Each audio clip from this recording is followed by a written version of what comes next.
बिस्मिल्लाहिर्रहमानिर्रहीम। अस्सलाम वालेकुम। बेनकाब न्यूज़ के साथ मैं हूं सना हुसैन। चलते हैं खबरों की जानिब।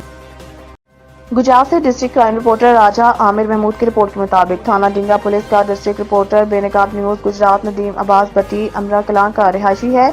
इसके भाई के घर में चंद गुंडे घुस आए और गाली गलौज मारपीट तोड़फोड़ की है। किसी के घर घुसना बहुत बड़ा जुर्म है। सहाफी नदीम भट्टी ने फौरी तौर पर थाना डिंगा से राब्ता किया कि मेरी दरख्वास्त दी जाए और FIR दर्ज की जाए, लेकिन पुलिस डिंगा ने कोई अमल दरामद ना किया और ना हमारे घर मौका चेक किया और ना ही घर में घुसने वाले गुंडों के खिलाफ कोई एक्शन किया, बल्कि थाना डिंगा के SHO फहद और तफ्तीशी को बताया गया कि लेकिन उन्होंने कोई अमल न किया, लिहाजा घर में घुसने पर दफा 452 लगती है। IG Punjab Usman Anwar, RPO Gujranwala, RPO Gujarat, DPO Gujarat Syed मसंसर Bajwa, DSP Malik Safdar Khariyan फौरी तौर पर थाना डिंगा के SHO को हदायत जारी करें और सहाफी बेनकाब न्यूज़ नदीम भट्टी की FIR दर्ज करें।